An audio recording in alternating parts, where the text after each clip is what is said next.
한 뿌리에서 나온 기독교, 유대교, 이슬람교의 결정적 차이. 여러분, 혹시 이런 생각해 보신 적 있으십니까? 유대교도 하나님을 믿고 이슬람교도 하나님을 믿는다는데 다 같은 하나님 아닌가? 뭐가 다른 거지? 이런 질문 한 번쯤 품어보셨을 겁니다. 주변에서 이렇게 물어본 적도 있으시죠? 기독교나 이슬람교나 결국 같은 신을 믿는 거 아닙니까? 여러분도 아시다시피 이 세 종교는 한 뿌리에서 나왔습니다. 아브라함이라는 한 조상 밑에서 나온 형제들입니다. 같은 창조 이야기를 알고 있습니다. 같은 노아의 홍수 이야기를 알고 있습니다. 같은 모세 이야기를 알고 있습니다. 하나님이 한 분이라는 것도 똑같이 믿습니다. 그런데 이상하지 않습니까? 이 형제들이 역사상 가장 치열하게 싸워왔습니다. 십자군 전쟁, 중동 분쟁, 지금 이 순간에도 계속되는 갈등, 뉴스를 틀면 매일 나오죠. 한 뿌리에서 나왔는데 왜 이렇게 됐을까요? 같은 하나님을 믿는다면서 왜 2000년 동안 서로에게 칼을 겨눴을까요? 성경이 달라서? 기도 방식이 달라서? 아닙니다. 그건 겉모습일 뿐입니다. 진짜 이유는 따로 있습니다. 이 세 종교를 완전히 갈라놓은 결정적인 차이. 단 한 가지입니다. 그리고 이 차이를 모르면 평생 신앙생활을 해도 뭔가 허전합니다. 기도해도 마음에 확신이 없고 하나님이 멀게만 느껴집니다. 혹시 여러분도 그런 적 있으십니까? 나는 왜 기도할 때마다 하나님이 멀게 느껴질까? 나는 왜 하나님 앞에만 서면 불안해질까? 30년, 40년 믿었는데도 왜 이런 걸까? 그런 분이라면 오늘 이 말씀이 여러분을 위한 것입니다. 이 한 가지 차이를 알게 되면 여러분의 신앙이 완전히 달라지게 됩니다. 기도가 달라지게 됩니다. 하나님을 대하는 태도가 달라지게 됩니다. 매일의 삶이 달라지게 됩니다. 아, 내가 이렇게 큰 은혜 안에 있었구나. 이래서 기독교가 다른 거였구나. 그 고백이 터져나오게 될 것입니다. 오늘 그 비밀을 7가지로 풀어드리겠습니다. 같은 하나님을 믿는다고 말하는 세 종교. 그런데 왜 기독교만 특별한 은혜를 누릴 수 있는지, 그 결정적인 차이가 무엇인지 오늘 이 영상 하나로 명쾌하게 정리해드리겠습니다. 이 말씀이 필요하신 분이라면 댓글에 아멘으로 함께 해주세요. 여러분의 그 작은 고백이 오늘 이 말씀을 붙드는 첫걸음이 될 것입니다. 준비되셨습니까? 지금부터 첫 번째 비밀을 열어보겠습니다. 첫 번째 세 종교의 공통점, 같은 뿌리, 같은 하나님. 먼저 이 세 종교가 얼마나 가까운 사이인지부터 알아야 합니다. 유대교, 기독교, 이슬람교. 신학자들은 이 세 종교를 아브라함의 종교라고 부릅니다. 왜냐하면 세 종교 모두 아브라함을 믿음의 조상으로 인정하기 때문입니다.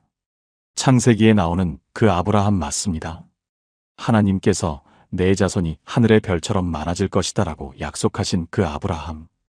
그 한 사람에게서 세 종교가 나왔습니다. 어떻게 된 일일까요? 아브라함에게는 두 아들이 있었습니다. 첫째는 이스마엘, 여종 하갈에게서 난 아들입니다. 둘째는 이삭, 본처 사라에게서 난 아들입니다. 이삭의 후손이 이스라엘 민족이 되었고 여기서 유대교가 나왔습니다. 그리고 유대교에서 기독교가 갈라져 나왔죠. 이스마엘의 후손은 아람 민족이 되었고 훗날 이슬람교가 생겼습니다. 그러니까 유대교와 기독교는 이삭의 자손, 이슬람교는 이스마엘의 자손, 아버지가 같은 이복 형제인 셈입니다. 그래서 이 세 종교는 놀라울 정도로 많은 것을 공유합니다. 첫째, 유일신 신앙입니다. 세 종교 모두 하나님은 오직 한 분이라고 믿습니다. 여러 신을 섬기는 다신교와 완전히 다르지요. 하나님은 한 분이시다. 이것은 세 종교가 똑같이 고백하는 핵심 신앙입니다. 둘째, 창조주 하나님입니다. 세 종교 모두 하나님이 천지를 창조하셨다고 믿습니다. 우주 만물이 저절로 생긴 것이 아니라 하나님의 말씀으로 지어졌다고 고백합니다. 셋째, 같은 이야기들을 공유합니다. 창조 이야기, 아담과 하와, 노아의 홍수, 바벨탑, 아브라함, 모세. 이 이야기들이 세 종교의 경전에 모두 나옵니다. 물론 세부 내용은 조금씩 다르지만 큰 줄기는 같습니다. 넷째, 천사와 악마, 천국과 지옥의 개념도 공유합니다. 세 종교 모두 보이지 않는 영적 세계가 있다고 믿습니다. 선한 천사와 악한 마귀가 있고 죽은 후에 심판이 있다고 가르칩니다. 다섯째, 예언자들을 인정합니다. 아브라함, 모세, 다윗, 솔로몬. 이 인물들을 세 종교 모두 하나님의 예언자로 존경합니다. 이 정도면 거의 같은 종교 아닙니까? 뿌리가 같고 하나님이 한 분이라는 것도 같고 이야기도 같고. 그런데 왜 이렇게 다른 종교가 되었을까요? 왜 2000년 동안 서로를 이단이라 부르며 싸워왔을까요? 바로 여기서 두 번째 비밀이 시작됩니다. 이 세 종교를 완전히 갈라놓은 결정적인 갈림길. 그것은 바로 한 사람에 대한 질문이었습니다. 예수, 이 사람은 누구인가? 두 번째 비밀에서 그 놀라운 이야기를 함께 나눠보겠습니다. 두 번째 갈림길, 예수를 어떻게 보느냐? 세 종교가 갈라지는 결정적인 지점이 있습니다. 바로 이 질문입니다. 예수는 누구인가? 이 질문에 대한 대답이 세 종교를 완전히 다른 길로 보냈습니다. 먼저 유대교입니다. 유대교는 예수님을 메시아로 인정하지 않습니다. 유대인들은 지금도 메시아를 기다리고 있습니다. 구약 성경에 예언된 그 구원자가 아직 오지 않았다고 믿기 때문입니다. 그들에게 예수는 그저 한 명의 유대인 랍비였습니다. 뛰어난 선생이었을 수는 있지만 하나님의 아들은 아니라는 것입니다. 그래서 유대교는 여전히 메시아를 기다립니다. 2000년이 넘도록. 다음은 이슬람교입니다. 이슬람교는 예수님을 인정합니다. 하지만 선지자 중 한 명으로만 인정합니다. 이슬람교에서 예수님은 아랍어로 이사라고 불립니다. 그들은 이사가 위대한 선지자였다고 가르칩니다. 동정녀 마리아에게서 태어난 것도 인정합니다. 기적을 행한 것도 인정합니다. 하지만 딱 거기까지입니다. 예수가 하나님의 아들이라는 것은 절대로 인정하지 않습니다. 십자가에서 죽었다는 것도 부정합니다. 이슬람교에서는 예수가 십자가에 달리기 직전에 하늘로 올라갔고 대신 다른 사람이 십자가에 달렸다고 가르칩니다. 왜 그럴까요? 이슬람교에서 하나님, 즉 알라는 절대로 아들을 가질 수 없기 때문입니다. 알라는 너무 거룩하고 초월적이어서 인간과 그런 관계를 맺을 수 없다는 것입니다. 코란에는 이런 구절이 있습니다. 알라는 낳지도 않았고 낳아지지도 않았다. 그러니까 하나님의 아들이라는 개념 자체가 이슬람교에서는 신성모독입니다. 그렇다면 기독교는 어떻습니까? 기독교는 예수님을 하나님의 아들, 그리스도, 구원자로 고백합니다. 마태복음 16장에 이런 장면이 나옵니다. 예수님이 제자들에게 물으셨습니다. 너희는 나를 누구라 하느냐? 베드로가 대답했습니다. 주는 그리스도시요 살아계신 하나님의 아들이시니이다. 이것이 기독교 신앙의 핵심입니다. 예수님은 단순한 선생이나 선지자가 아니라 하나님의 아들이시라는 고백, 하나님이 인간의 몸을 입고 이 땅에 오신 분이라는 고백, 바로 이 고백이 세 종교를 완전히 갈라놓았습니다. 유대교는 말합니다. 메시아는 아직 오지 않았다. 이슬람교는 말합니다. 예수는 선지자일 뿐 하나님의 아들이 아니다. 기독교는 말합니다. 예수는 하나님의 아들이시며 하나님과 동등한 분이시다. 여러분, 이 차이가 왜 중요한지 아십니까? 예수님이 그냥 훌륭한 선생님이라면 우리는 그분의 가르침만 따르면 됩니다. 예수님이 선지자 중 한 명이라면 다른 선지자들과 비교해서 선택하면 됩니다. 하지만 예수님이 하나님의 아들이시라면, 하나님이 직접 인간이 되어 오신 분이라면 그것은 완전히 다른 이야기가 됩니다. 하나님과 인간의 관계가 완전히 달라지는 것입니다. 그리고 바로 이 지점에서 삼위일체라는 놀라운 진리가 나옵니다. 예수님이 하나님의 아들이시라면, 그리고 성령님도 하나님이시라면 하나님은 한 분인데 어떻게 세 분이신 걸까요? 이 질문에 초대교회 그리스도인들은 300년 동안 씨름했습니다. 그리고 그 결과 나온 것이 바로 삼위일체 교리입니다. 세 번째 비밀에서 이 놀라운 이야기를 함께 나눠보겠습니다. 세 번째 삼위일체는 어떻게 형성되었나? 300년의 여정. 삼위일체. 이 단어를 들으면 어떤 생각이 드십니까? 너무 어려워. 신학자들이나 아는 거 아닌가? 30년 믿어도 아직 잘 모르겠어. 이렇게 생각하시는 분들이 많습니다. 사실 저도 그랬습니다. 신학교에서 삼위일체론을 배울 때 머리로는 이해가 되는데 가슴으로 와닿지 않았습니다. 그런데 제가 삼위일체의 역사를 공부하면서 깜짝 놀란 것이 있습니다. 그것은 바로 이것입니다. 초대교회 그리스도인들은 삼위일체라는 단어를 모르고도 삼위 하나님을 경험하고 예배했습니다. 무슨 말인지 설명해 드리겠습니다. 예수님이 부활하시고 승천하신 후 제자들에게 놀라운 일이 일어났습니다. 사도행전 2장에 기록된 오순절 사건입니다. 성령님이 임하셨습니다. 그때부터 초대교회 성도들은 매일 특별한 경험을 했습니다. 그들은 하나님 아버지께 기도했습니다. 예수 그리스도의 이름으로 기도했습니다. 그리고 성령님의 능력을 경험했습니다. 한 분 하나님. 그런데 아버지와 아들과 성령. 이 세 분이 모두 하나님이신 것을 그들은 삶 속에서 경험하고 있었습니다. 마태복음 28장에서 예수님은 제자들에게 이렇게 명령하셨습니다. 너희는 가서 모든 민족을 제자로 삼아 아버지와 아들과 성령의 이름으로 세례를 베풀라. 아버지와 아들과 성령. 이 세 이름이 동등하게 나란히 놓여 있습니다. 예수님이 직접 그렇게 말씀하신 것입니다. 초대교회 성도들은 이 말씀대로 세례를 베풀었습니다. 예배를 드릴 때도 성부, 성자, 성령께 영광을 돌렸습니다. 그들에게 이것은 이론이 아니라 매일의 경험이었습니다. 그런데 문제가 생겼습니다. 이 경험을 어떻게 설명해야 할지 몰랐던 것입니다. 하나님은 한 분인데 어떻게 세 분이실 수 있는가? 예수님이 하나님이시라면 하나님이 두 분인가? 성령님도 하나님이시라면 하나님이 세 분인가? 그럼 우리는 세 신을 믿는 것인가? 이 질문에 답하기 위해 초대교회는 거의 300년을 씨름했습니다. 여러 가지 시도가 있었습니다. 어떤 사람들은 이렇게 주장했습니다. 예수님은 하나님이 아니라 하나님이 만드신 가장 뛰어난 피조물이다. 이것은 아리우스라는 사람의 주장이었는데 지금도 여호와의 증인이 이 입장을 따릅니다. 또 어떤 사람들은 이렇게 주장했습니다.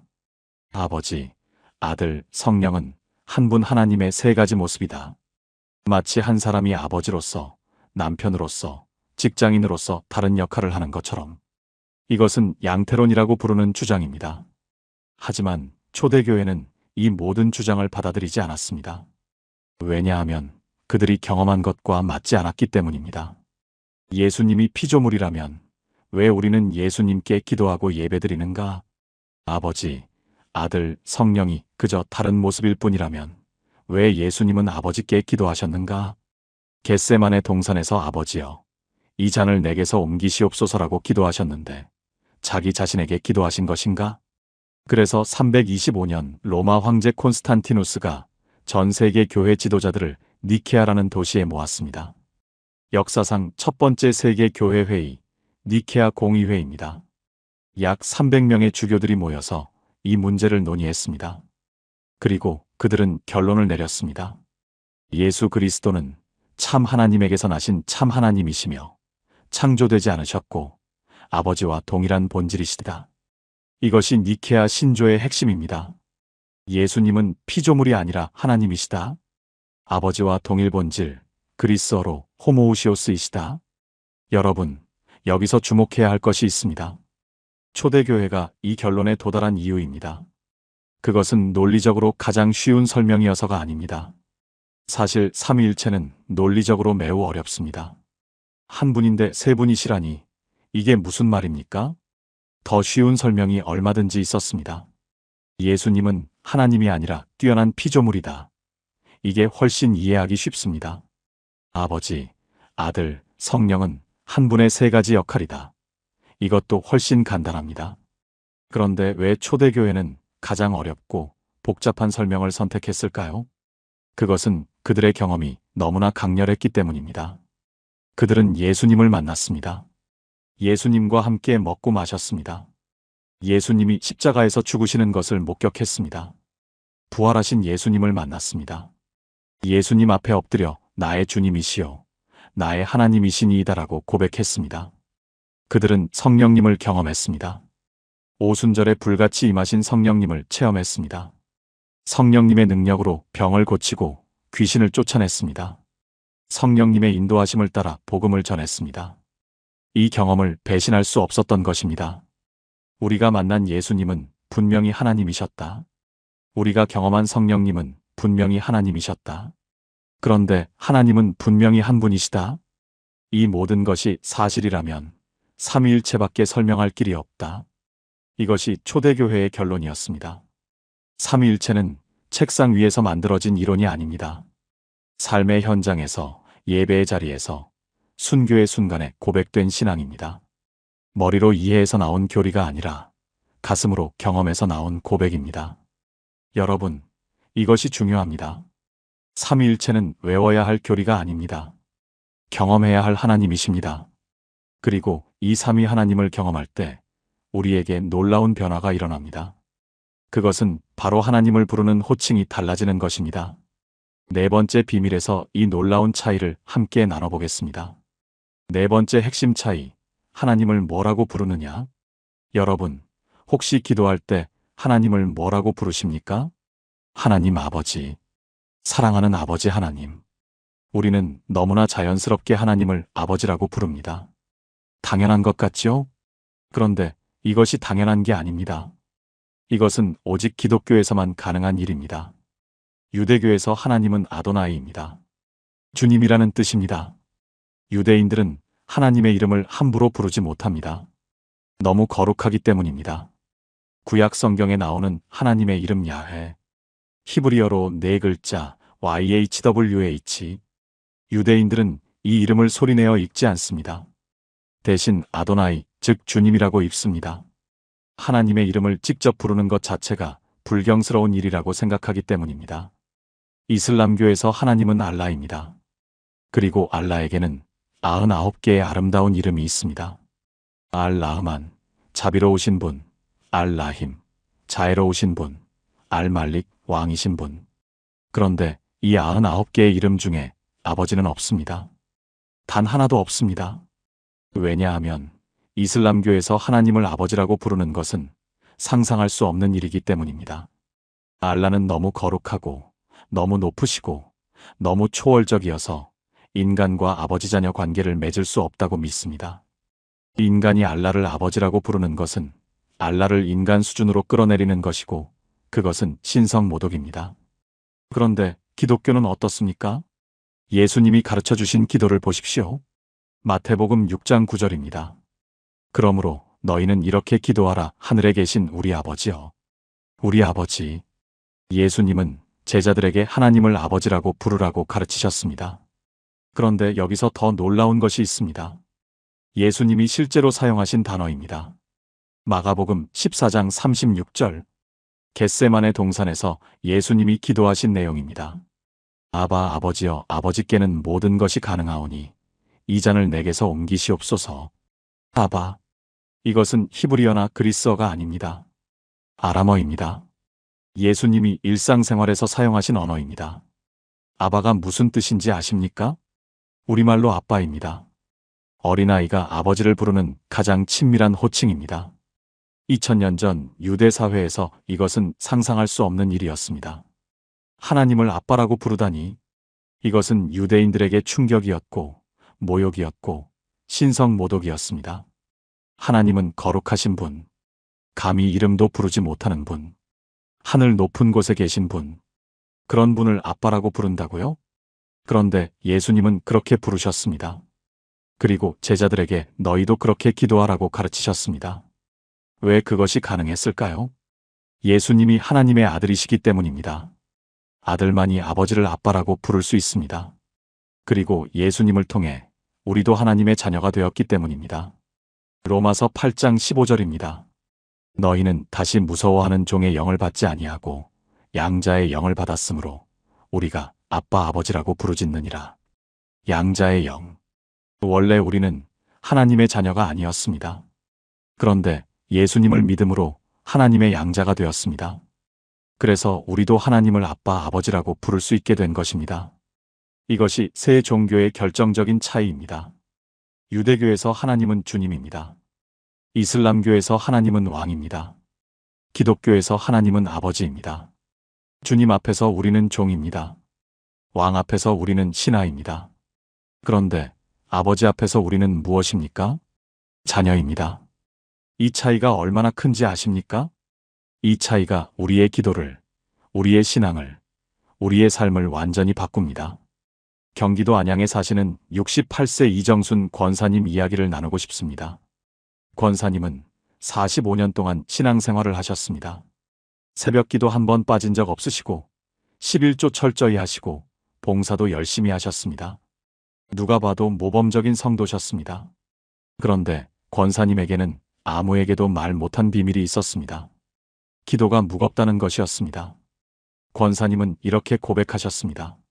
목사님, 저는 45년 동안 하나님이 무서웠어요. 기도할 때마다 심판대 앞에 선 느낌이었어요. 잘못한 것 없나 점검하고 회개할 것 찾아서 회개하고 기도가 끝나면 지쳐서 쓰러질 것 같았어요. 그런데 주변 분들은 기도하면 평안하다고 하시잖아요. 저만 이런 건가 싶어서 말도 못했어요. 권사님의 문제가 무엇이었는지 아십니까? 하나님을 아버지가 아니라 심판자로 알고 계셨던 것입니다. 물론 기도할 때 하나님 아버지라는 말은 하셨습니다. 하지만 마음 깊은 곳에서 하나님은 아버지가 아니라 무서운 재판관이셨습니다. 잘못하면 벌 받을 것 같은 분, 늘 체점하고 계신 분. 그래서 기도가 무거웠던 것입니다. 3년 전 가을, 권사님이 제가 인도하는 성경 공부에 참석하셨습니다. 그날 제가 나눈 주제가 바로 아버지였습니다. 저는 설명드렸습니다. 아바는 아빠라는 뜻입니다. 하나님은 심판자 이전의 아버지이십니다. 우리는 피고인이 아니라 자녀입니다. 권사님이 그 자리에서 우셨습니다. 한참을 우셨습니다. 그날 밤 권사님이 집에서 기도하셨다고 합니다. 그런데 평소처럼 거룩하신 하나님으로 시작하지 않으셨습니다. 처음으로 이렇게 기도하셨습니다. 아빠. 그 한마디를 하는데 목이 메어 더 나오지 않았다고 합니다. 45년 만에 처음으로 하나님을 아빠라고 부른 것입니다. 권사님은 그때를 이렇게 회고하셨습니다. 그 순간 눈물이 쏟아졌어요. 마치 45년 동안 담쌓고 살았던 아버지 앞에 처음 안긴 느낌이었어요. 왜 진작 이렇게 안 왔니? 하시는 것 같았어요. 그날 태어나서 처음으로 기도하고 나서 평안했습니다. 지금 권사님은 완전히 달라지셨습니다. 새벽 기도를 더 열심히 하시는데 예전과 다릅니다. 의무감이 아니라 기쁨으로 나오신다고 하셨습니다. 권사님이 제게 이렇게 말씀하셨습니다. 목사님, 45년 동안 하나님을 잘못 알았어요. 하나님은 무서운 분이 아니라 아버지셨어요. 그걸 이제야 알았어요. 함께 기도하시겠습니까? 하나님 아버지, 아버지라고 부를 수 있는 은혜를 감사합니다. 저희는 종이 아니라 자녀입니다. 신하가 아니라 아들이고 딸입니다. 그동안 아버지를 무서워했습니다. 심판대 앞에 선 죄인처럼 벌벌 떨었습니다. 용서해 주세요. 오늘부터 담대히 아버지 앞에 나아가겠습니다. 아버지, 아빠라고 부르겠습니다. 그 특권을 누리며 살게 해주세요. 예수님의 이름으로 기도합니다. 아멘. 여러분, 기도가 무거우셨던 분들, 하나님이 멀게 느껴지셨던 분들, 오늘 이 진리를 붙드십시오. 하나님은 심판자 이전의 아버지이십니다. 여러분은 피고인이 아니라 자녀입니다. 그런데 5번째 비밀에서는 이 아버지-자녀 관계가 구체적으로 무엇을 의미하는지 더 깊이 나눠보겠습니다. 주인과 종의 관계와 아버지와 자녀의 관계가 얼마나 다른지, 그 차이가 우리의 신앙을 어떻게 바꾸는지 5번째 비밀에서 함께 알아보겠습니다. 5번째, 주인과 종, 아버지-자녀. 이제 구체적으로 생각해 보겠습니다. 주인과 종의 관계와 아버지와 자녀의 관계. 이 둘이 어떻게 다를까요? 먼저 종의 삶을 생각해 보십시오. 종은 주인의 명령에 복종해야 합니다. 시키는 대로 해야 합니다. 잘하면 상을 받고 못하면 벌을 받습니다. 주인이 기뻐하면 살고 주인이 노하면 죽습니다. 종에게 가장 중요한 것은 무엇입니까? 잘해야 한다는 것입니다. 실수하면 안 됩니다. 주인의 눈밖에 나면 쫓겨납니다. 그래서 종의 마음에는 늘 두려움이 있습니다. 잘하고 있나?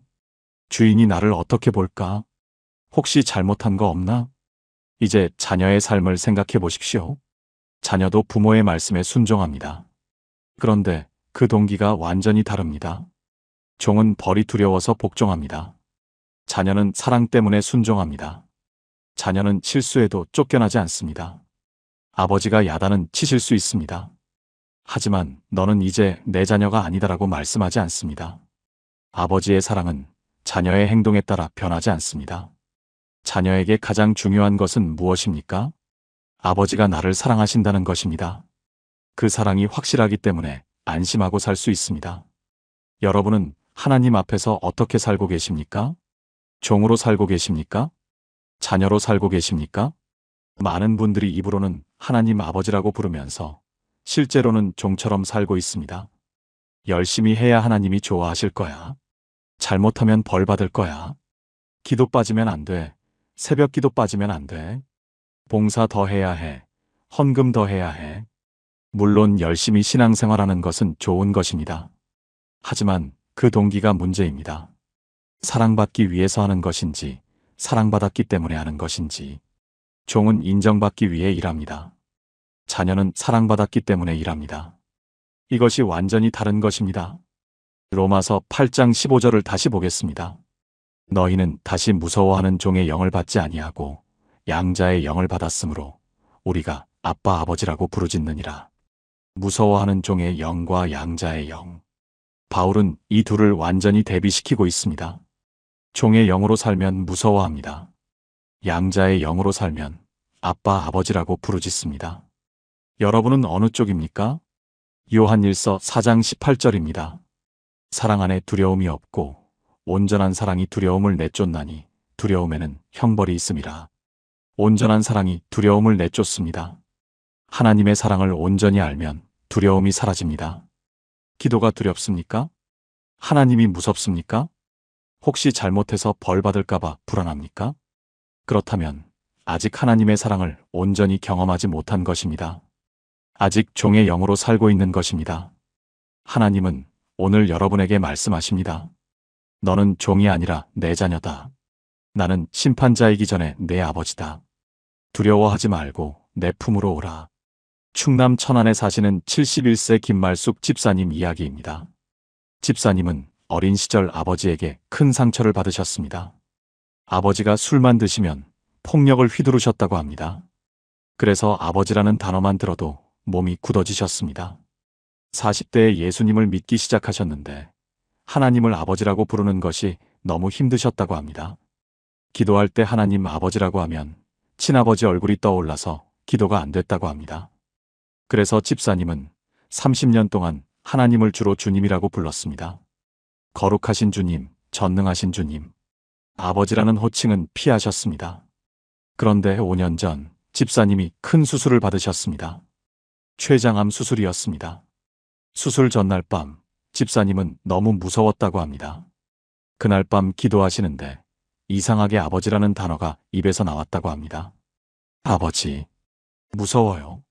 친아버지에게는 평생 한 번도 못했던 말이었습니다. 그런데 하나님께 처음으로 그 말이 나왔습니다. 집사님은 그때를 이렇게 회고하셨습니다. 그 순간 따뜻한 품에 안긴 느낌이었어요. 마치 두려워 마라.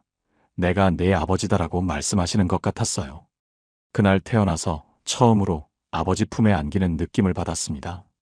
친아버지는 저를 때렸지만 하나님 아버지는 저를 안아주셨어요. 수술은 성공적이었습니다.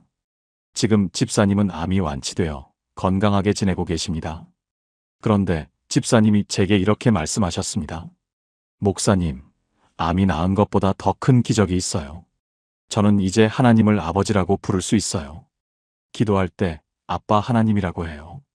그러면 친아버지 얼굴이 아니라 예수님 얼굴이 떠올라요. 저를 안아주시는 아버지요. 이게 진짜 기적이에요. 집사님은 지금 매일 새벽 기도에 나오십니다. 30년 동안 의무감으로 나오셨는데 지금은 아버지를 만나러 가는 마음으로 나오신다고 합니다. 떨리는 손으로 처음 아빠 하나님이라고 고백하던 그날 밤. 그 한마디가 30년 묵은 상처를 녹였습니다. 종의 두려움이 자녀의 평안으로 바뀌었습니다. 함께 기도하시겠습니까? 아버지. 저희가 종처럼 살았습니다. 두려움 속에서 신앙생활했습니다. 잘해야 사랑받는다고 생각했습니다. 잘못하면 버림받는다고 생각했습니다. 용서해 주세요. 아버지의 사랑을 몰랐습니다. 오늘 자녀의 신분을 붙듭니다. 저는 종이 아니라 아들입니다. 딸입니다. 아버지의 사랑은 제 행동에 달려있지 않습니다. 그 사랑 안에서 안식하게 해주세요. 두려움을 내쫓아 주세요. 예수님의 이름으로 기도합니다. 아멘. 여러분, 혹시 하나님 앞에서 종처럼 살아오셨습니까? 두려움 속에서 신앙생활에 오셨습니까? 오늘 그 두려움을 내려놓으십시오. 여러분은 종이 아니라 자녀입니다. 그런데 6번째 비밀에서는 또 다른 결정적인 차이를 나눕니다. 그것은 바로 구원의 문제입니다. 어떻게 구원받는가? 여기서 세 종교의 차이가 가장 극명하게 드러납니다. 6번째 비밀에서 함께 알아보겠습니다. 6번째 구원의 차이, 노력 대 은혜. 자, 이제 가장 중요한 질문을 해보겠습니다. 어떻게 해야 구원받을 수 있는가? 이 질문에 대한 대답이 세 종교에서 완전히 다릅니다. 먼저 유대교입니다. 유대교에서 구원의 길은 율법 준수입니다. 구약 성경에는 613개의 계명이 있습니다. 해야 할 것 248가지, 하지 말아야 할 것 365가지. 유대인들은 이 계명을 지키는 것이 하나님 앞에 바로 서는 길이라고 믿습니다. 안식일을 지키고, 음식 규정을 따르고, 절기를 지키고, 이런 것들을 철저히 지키면 하나님의 백성으로 인정받습니다. 물론 유대교에서도 하나님의 자비를 말합니다. 인간이 완벽히 율법을 지킬 수 없기에 하나님의 용서가 필요하다고 가르칩니다. 하지만 기본적으로 열심히 노력해서 율법을 지키는 것이 구원의 길입니다. 다음은 이슬람교입니다. 이슬람교에서 구원은 저울에 달려 있습니다. 이슬람교에서는 심판의 날에 모든 사람의 행위가 저울에 달린다고 가르칩니다. 선한 행위는 오른쪽 저울에, 악한 행위는 왼쪽 저울에 올라갑니다. 선한 행위가 더 무거우면 천국에 가고, 악한 행위가 더 무거우면 지옥에 갑니다. 그래서 이슬람교에서는 선행이 매우 중요합니다. 이슬람의 5기둥을 보십시오. 신앙 고백, 기도, 금식, 자선, 성지 순례. 이런 것들을 열심히 행해서 선행을 쌓아야 합니다. 이슬람교에서 구원은 확실하지 않습니다. 아무리 열심히 해도 심판의 날 저울이 어느 쪽으로 기울지 알 수 없기 때문입니다. 그래서 무슬림들은 인샬라, 알라의 뜻이라면 말합니다. 구원 여부는 알라의 뜻에 달려 있고 인간은 알 수 없다는 것입니다. 그렇다면 기독교는 어떻습니까? 기독교에서 구원의 길은 완전히 다릅니다. 은혜입니다. 에베소서 2장 8절에서 9절입니다. 너희는 그 은혜에 의하여 믿음으로 말미암아 구원을 받았으니 이것은 너희에게서 난 것이 아니요 하나님의 선물이라 행위에서 난 것이 아니니 이는 누구든지 자랑하지 못하게 함이라. 구원은 하나님의 선물입니다. 내가 노력해서 얻는 것이 아닙니다. 내가 자격을 갖춰서 받는 것이 아닙니다. 하나님이 거저 주시는 것입니다. 왜 그렇습니까? 로마서 3장 23절입니다. 모든 사람이 죄를 범하였음에 하나님의 영광에 이르지 못하더니 모든 사람이 죄를 범했습니다. 613개 계명을 완벽히 지킨 사람은 없습니다. 선행이 악행보다 많은 사람도 없습니다. 우리 모두 하나님의 기준에 미달입니다. 그래서 하나님이 직접 오셨습니다. 예수 그리스도가 이 땅에 오셔서 십자가에서 죽으셨습니다. 우리가 받아야 할 심판을 대신 받으신 것입니다. 로마서 6장 23절입니다. 죄의 삭은 사망이요 하나님의 은사는 그리스도 예수 우리 주 안에 있는 영생이니라. 우리가 받아야 할 것은 사망입니다. 하지만 하나님이 주시는 것은 영생입니다. 이것이 은혜입니다. 유대교와 이슬람교에서 구원은 내가 이루어야 할 과제입니다. 열심히 노력해서 도달해야 할 목표입니다. 기독교에서 구원은 이미 이루어진 선물입니다. 예수님이 십자가에서 다 이루었다고 외치셨을 때 완성되었습니다. 우리는 그것을 믿음으로 받기만 하면 됩니다. 이 차이가 얼마나 큰지 아십니까? 유대교인과 무슬림은 매일 불안합니다. 내가 충분히 잘했는가? 구원받을 수 있을까? 확신이 없습니다. 하지만 기독교인은 확신 가운데 살 수 있습니다. 요한일서 5장 13절입니다. 내가 하나님의 아들의 이름을 믿는 너희에게 이것을 쓴 것은 너희로 하여금 너희에게 영생이 있음을 알게 하려 함이라. 영생이 있음을 알게 하려 한다고 했습니다. 불확실한 게 아닙니다. 있다는 것을 알 수 있습니다. 확신할 수 있습니다. 여러분, 구원에 확신이 있으십니까? 혹시 아직도 불안하십니까? 내가 구원받았을까? 내가 충분히 잘하고 있는 걸까? 나는 천국에 갈 수 있을까? 만약 그런 불안이 있다면 아직 은혜를 온전히 붙잡지 못한 것입니다. 구원은 여러분의 성과가 아닙니다. 여러분의 노력이 아닙니다. 예수님의 십자가가 여러분의 구원입니다. 그것을 믿으십시오. 그러면 확신이 옵니다. 평안이 옵니다. 이것이 기독교가 다른 종교와 결정적으로 다른 점입니다. 다른 종교에서 구원은 해야 할 일입니다. 기독교에서 구원은 받아야 할 선물입니다. 자, 이제 마지막 7번째 비밀입니다. 지금까지 나눈 모든 것의 결론입니다. 삼위일체를 믿는 우리 기독교인만 누릴 수 있는 특별한 특권. 다른 어떤 종교에서도 경험할 수 없는 놀라운 은혜. 7번째 비밀에서 함께 나눠보겠습니다. 7번째 기독교인만 누리는 특권. 지금까지 6가지 비밀을 함께 나눴습니다. 세 종교의 공통점. 예수님을 어떻게 보느냐의 차이. 삼위일체가 형성된 300년의 역사. 하나님을 뭐라고 부르느냐의 차이. 주인종 관계와 아버지 자녀 관계의 차이. 노력의 구원과 은혜의 구원의 차이. 이제 마지막입니다. 이 모든 것을 하나로 묶는 결론입니다. 삼위일체를 믿는 기독교인만 누릴 수 있는 특권이 무엇일까요? 그것은 바로 이것입니다. 하나님과의 인격적인 관계입니다. 삼위일체 하나님은 홀로 계신 분이 아닙니다. 아버지와 아들과 성령. 세 분이 영원 전부터 서로 사랑하시며 교제하시는 분이십니다. 요한복음 17장 24절에서 예수님은 이렇게 기도하셨습니다. 아버지여 창세 전부터 나를 사랑하셨사오니. 창세 전부터, 세상이 만들어지기도 전부터 아버지 하나님과 아들 예수님은 서로 사랑하셨습니다. 성령님 안에서 완전한 사랑의 교제를 나누셨습니다. 삼위 하나님은 사랑이 넘치는 분이십니다. 세 분이 서로 사랑하시기에 외롭지 않으십니다. 완전한 사랑, 완전한 기쁨, 완전한 교제가 삼위 하나님 안에 이미 있습니다. 그런데 놀라운 것은요. 하나님이 그 사랑의 교제 안에 우리를 초대하셨다는 것입니다. 요한복음 17장 21절입니다. 예수님의 기도입니다. 아버지께서 내 안에, 내가 아버지 안에 있는 것 같이 그들도 다 하나가 되어 우리 안에 있게 하사. 우리 안에 있게 하사. 삼위 하나님의 교제 안에 우리가 들어가는 것입니다. 하나님이 누리시는 그 사랑과 기쁨과 평안을 우리도 누리게 되는 것입니다. 이것은 다른 종교에는 없는 개념입니다. 유대교에서 하나님은 멀리 계신 분입니다. 인간이 감히 가까이 할 수 없는 분입니다. 모세도 하나님의 얼굴을 직접 보지 못했습니다. 하나님과 인간 사이에는 넘을 수 없는 거리가 있습니다. 이슬람교에서 알라는 절대적으로 초월하신 분입니다. 인간과 친밀한 관계를 맺는다는 것은 상상할 수 없습니다. 알라와 인간의 관계는 명령하고 복종하는 관계일 뿐입니다. 하지만 기독교에서는요. 하나님이 우리를 그분의 사랑 안으로 초대하십니다. 삼위일체의 교제 안으로 들어오라고 부르십니다. 아버지 하나님이 우리를 자녀로 삼아주셨습니다. 아들 예수님이 우리를 형제라 부르십니다. 성령 하나님이 우리 안에 거하십니다. 로마서 8장 16절입니다.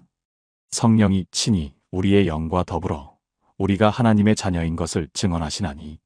성령님이 우리 안에 계시면서 너는 하나님의 자녀다라고 증언해 주십니다. 고린도전서 3장 16절입니다. 너희는 너희가 하나님의 성전인 것과 하나님의 성령이 너희 안에 계시는 것을 알지 못하느냐? 하나님의 성령이 우리 안에 계십니다.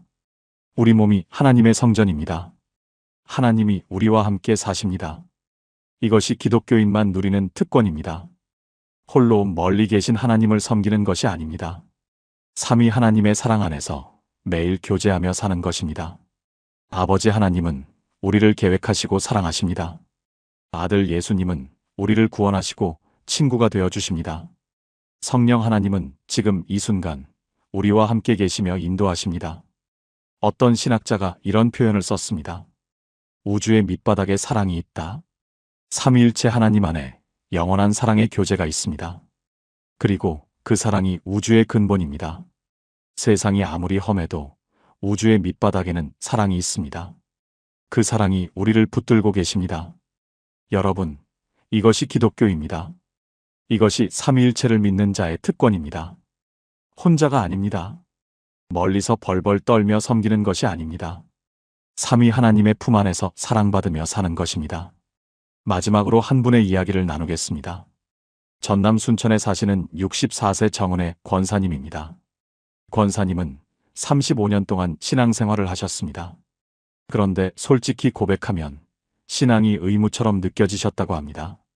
새벽 기도 가야지, 성경 읽어야지, 봉사해야지, 전도해야지, 해야 할 것들의 목록. 그것이 권사님의 신앙생활이었습니다. 권사님은 이렇게 말씀하셨습니다. 목사님, 저는 35년 동안 하나님을 사장님처럼 모셨어요.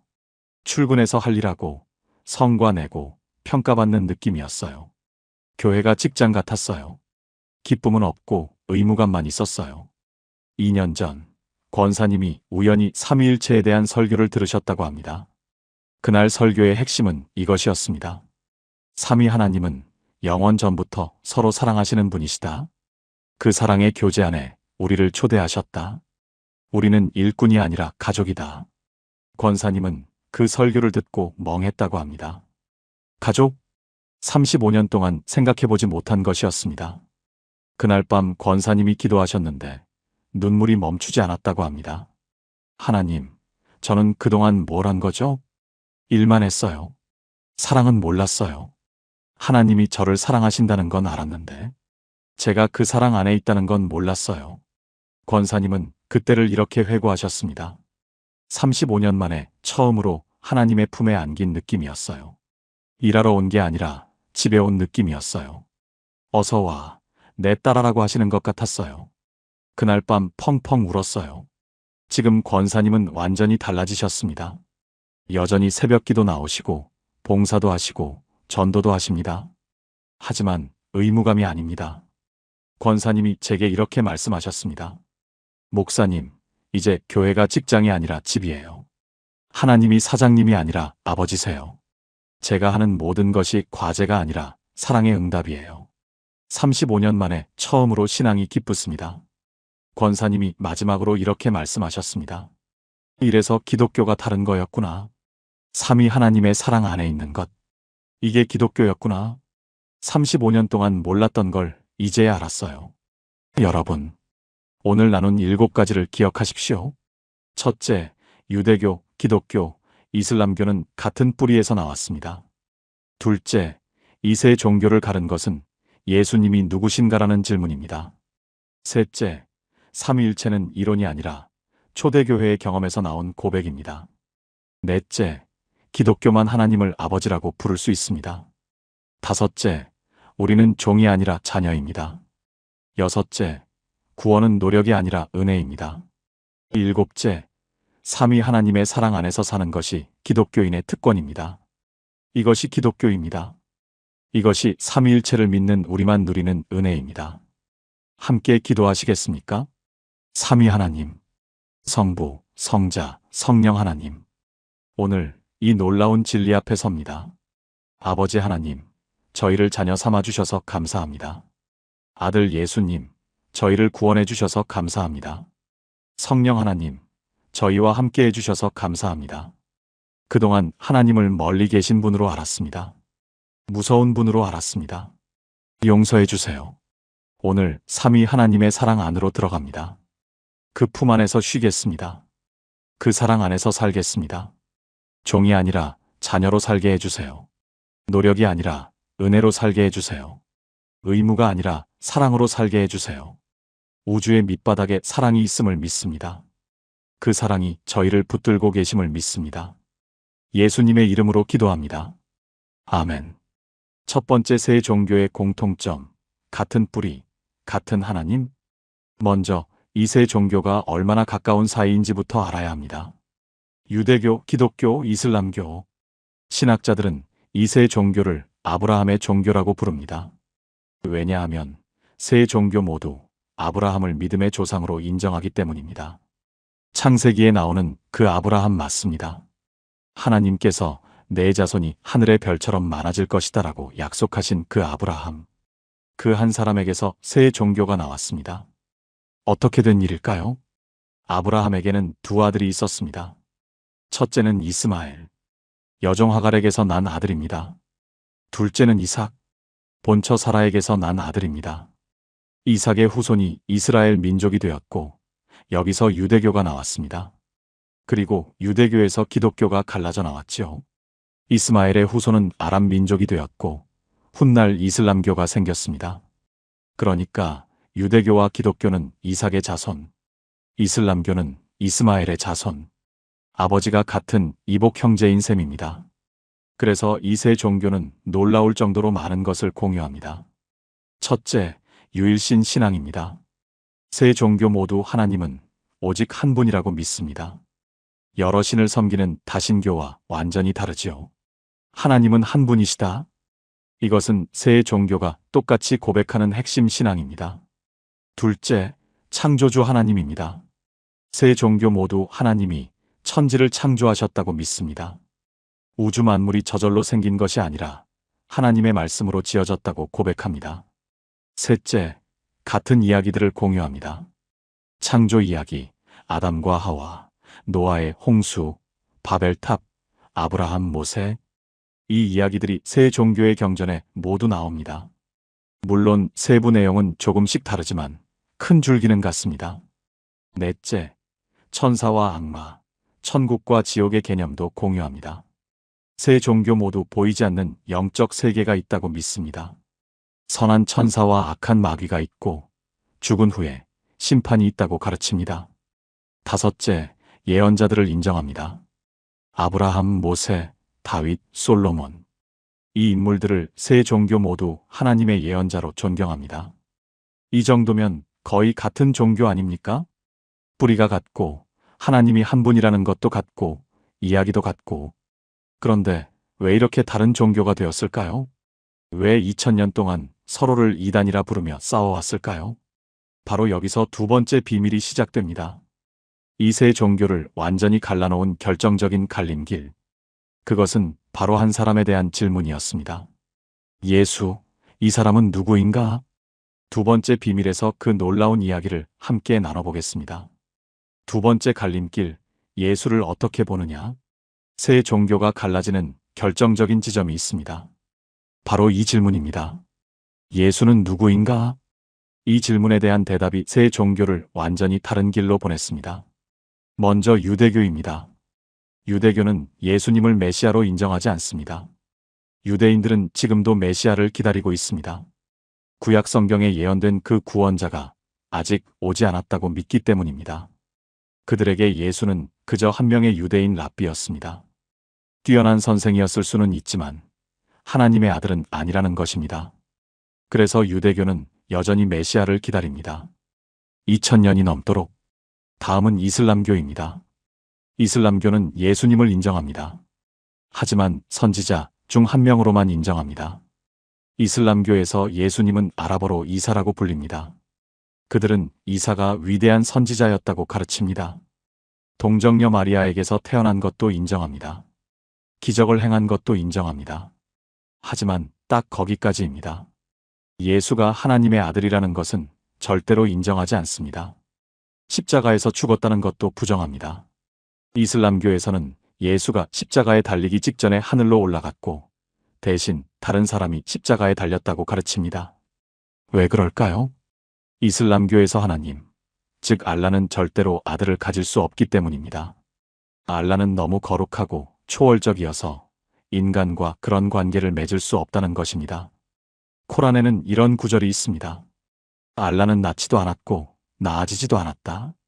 그러니까 하나님의 아들이라는 개념 자체가 이슬람교에서는 신성 모독입니다. 그렇다면 기독교는 어떻습니까? 기독교는 예수님을 하나님의 아들, 그리스도, 구원자로 고백합니다. 마태복음 16장에 이런 장면이 나옵니다. 예수님이 제자들에게 물으셨습니다. 너희는 나를 누구라 하느냐? 베드로가 대답했습니다. 주는 그리스도시요 살아계신 하나님의 아들이시니이다. 이것이 기독교 신앙의 핵심입니다. 예수님은 단순한 선생이나 선지자가 아니라 하나님의 아들이시라는 고백, 하나님이 인간의 몸을 입고 이 땅에 오신 분이라는 고백, 바로 이 고백이 새 종교를 완전히 갈라놓았습니다. 유대교는 말합니다. 메시아는 아직 오지 않았다. 이슬람교는 말합니다. 예수는 선지자일 뿐 하나님의 아들이 아니다. 기독교는 말합니다. 예수는 하나님의 아들이시며 하나님과 동등한 분이시다. 여러분, 이 차이가 왜 중요한지 아십니까? 예수님이 그냥 훌륭한 선생님이라면 우리는 그분의 가르침만 따르면 됩니다. 예수님이 선지자 중 한 명이라면 다른 선지자들과 비교해서 선택하면 됩니다. 하지만 예수님이 하나님의 아들이시라면, 하나님이 직접 인간이 되어 오신 분이라면 그것은 완전히 다른 이야기가 됩니다.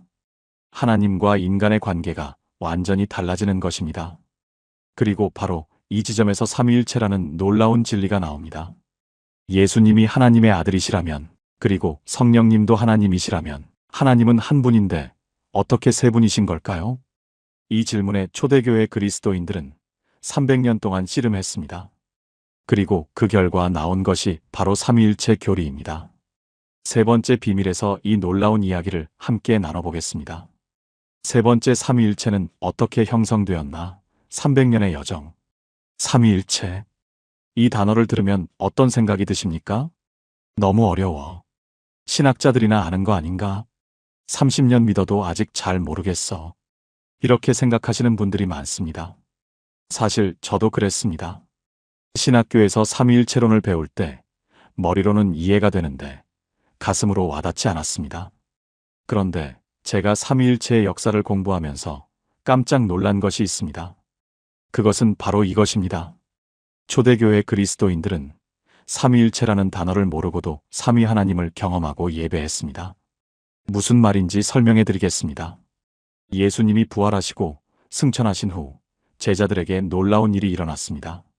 사도행전 2장에 기록된 오순절 사건입니다. 성령님이 임하셨습니다. 그때부터 초대교회 성도들은 매일 특별한 경험을 했습니다. 그들은 하나님 아버지께 기도했습니다. 예수 그리스도의 이름으로 기도했습니다. 그리고 성령님의 능력을 경험했습니다. 한 분 하나님. 그런데 아버지와 아들과 성령, 이 세 분이 모두 하나님이신 것을 그들은 삶 속에서 경험하고 있었습니다.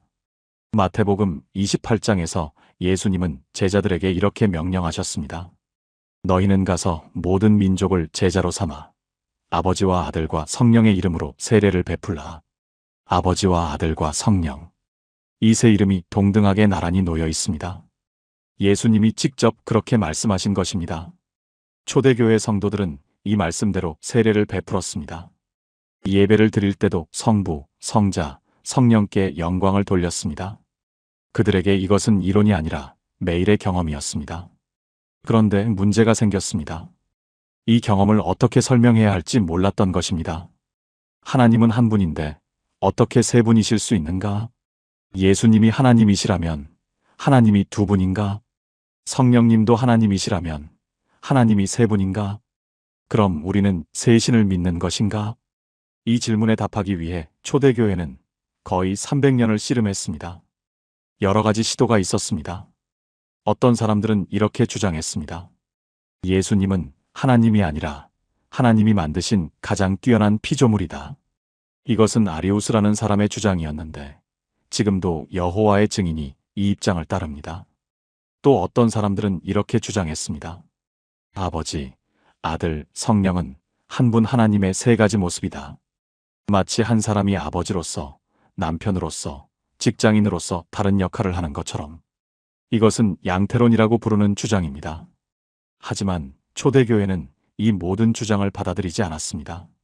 왜냐하면 그들이 경험한 것과 맞지 않았기 때문입니다. 예수님이 피조물이라면 왜 우리는 예수님께 기도하고 예배드리는가? 아버지, 아들, 성령이 그저 다른 모습일 뿐이라면 왜 예수님은 아버지께 기도하셨는가? 겟세마네 동산에서 아버지여, 이 잔을 내게서 옮기시옵소서라고 기도하셨는데 자기 자신에게 기도하신 것인가? 그래서 325년 로마 황제 콘스탄티누스가 전 세계 교회 지도자들을 니케아라는 도시에 모았습니다. 역사상 첫 번째 세계 교회 회의, 니케아 공의회입니다. 약 300명의 주교들이 모여서 이 문제를 논의했습니다. 그리고 그들은 결론을 내렸습니다. 예수 그리스도는 참 하나님에게서 나신 참 하나님이시며 창조되지 않으셨고 아버지와 동일한 본질이시다. 이것이 니케아 신조의 핵심입니다. 예수님은 피조물이 아니라 하나님이시다. 아버지와 동일 본질, 그리스어로 호모우시오스이시다. 여러분, 여기서 주목해야 할 것이 있습니다. 초대교회가 이 결론에 도달한 이유입니다. 그것은 논리적으로 가장 쉬운 설명이어서가 아닙니다. 사실 삼위일체는 논리적으로 매우 어렵습니다. 한 분인데 세 분이시라니 이게 무슨 말입니까? 더 쉬운 설명이 얼마든지 있었습니다. 예수님은 하나님이 아니라 뛰어난 피조물이다.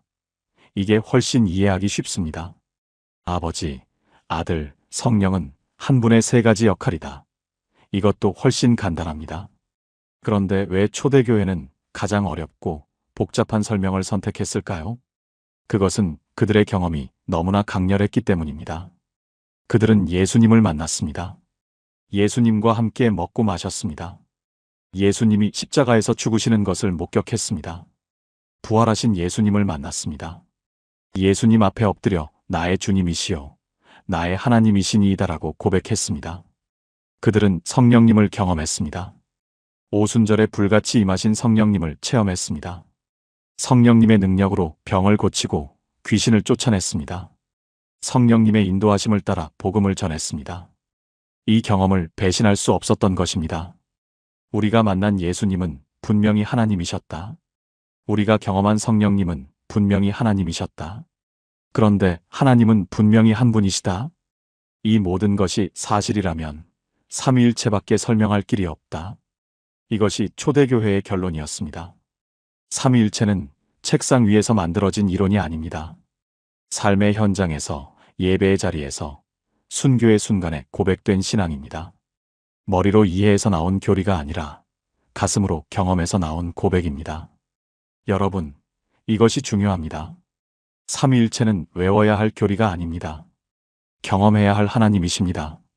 그리고 이 삼위 하나님을 경험할 때 우리에게 놀라운 변화가 일어납니다. 그것은 바로 하나님을 부르는 호칭이 달라지는 것입니다. 네 번째 비밀에서 이 놀라운 차이를 함께 나눠보겠습니다. 네 번째 핵심 차이, 하나님을 뭐라고 부르느냐?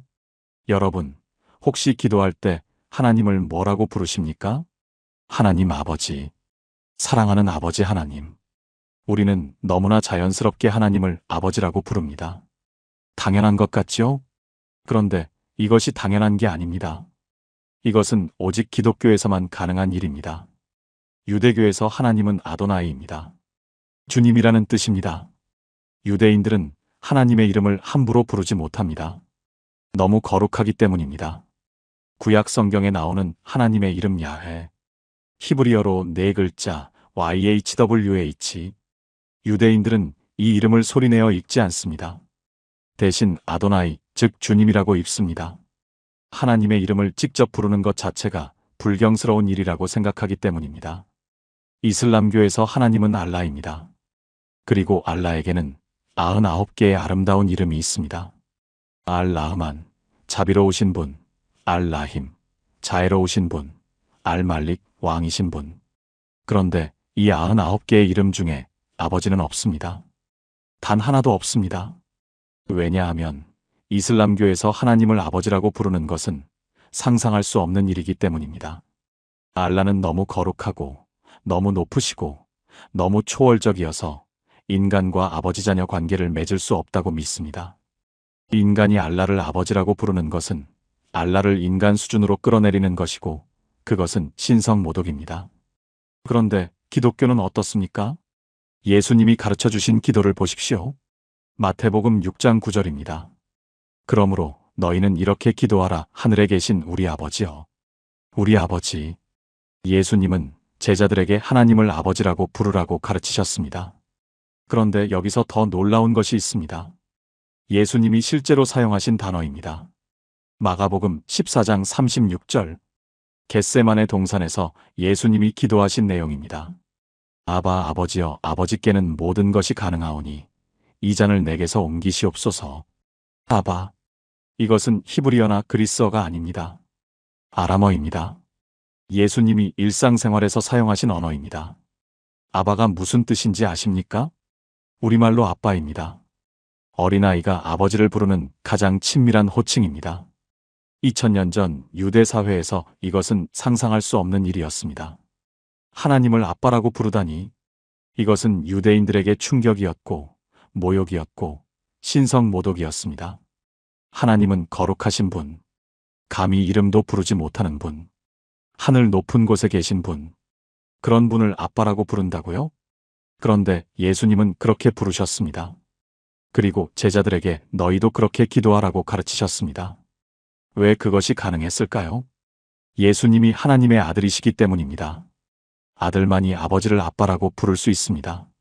그리고 예수님을 통해 우리도 하나님의 자녀가 되었기 때문입니다. 로마서 8장 15절입니다. 너희는 다시 무서워하는 종의 영을 받지 아니하고 양자의 영을 받았으므로 우리가 아빠 아버지라고 부르짖느니라. 양자의 영. 원래 우리는 하나님의 자녀가 아니었습니다. 그런데 예수님을 믿음으로 하나님의 양자가 되었습니다. 그래서 우리도 하나님을 아빠 아버지라고 부를 수 있게 된 것입니다. 이것이 새 종교의 결정적인 차이입니다. 유대교에서 하나님은 주님입니다. 이슬람교에서 하나님은 왕입니다. 기독교에서 하나님은 아버지입니다. 주님 앞에서 우리는 종입니다. 왕 앞에서 우리는 신하입니다. 그런데 아버지 앞에서 우리는 무엇입니까? 자녀입니다. 이 차이가 얼마나 큰지 아십니까? 이 차이가 우리의 기도를, 우리의 신앙을, 우리의 삶을 완전히 바꿉니다. 경기도 안양에 사시는 68세 이정순 권사님 이야기를 나누고 싶습니다. 권사님은 45년 동안 신앙생활을 하셨습니다. 새벽기도 한 번 빠진 적 없으시고 11조 철저히 하시고 봉사도 열심히 하셨습니다. 누가 봐도 모범적인 성도셨습니다. 그런데 권사님에게는 아무에게도 말 못한 비밀이 있었습니다. 기도가 무겁다는 것이었습니다. 권사님은 이렇게 고백하셨습니다. 목사님, 저는 45년 동안 하나님이 무서웠어요. 기도할 때마다 심판대 앞에 선 느낌이었어요. 잘못한 것 없나 점검하고 회개할 것 찾아서 회개하고 기도가 끝나면 지쳐서 쓰러질 것 같았어요. 그런데 주변 분들은 기도하면 평안하다고 하시잖아요. 저만 이런 건가 싶어서 말도 못했어요. 권사님의 문제가 무엇이었는지 아십니까? 하나님을 아버지가 아니라 심판자로 알고 계셨던 것입니다. 물론 기도할 때 하나님 아버지라는 말은 하셨습니다. 하지만 마음 깊은 곳에서 하나님은 아버지가 아니라 무서운 재판관이셨습니다. 잘못하면 벌 받을 것 같은 분, 늘 체점하고 계신 분. 그래서 기도가 무거웠던 것입니다. 3년 전 가을, 권사님이 제가 인도하는 성경 공부에 참석하셨습니다. 그날 제가 나눈 주제가 바로 아버지였습니다. 저는 설명드렸습니다. 아바는 아빠라는 뜻입니다.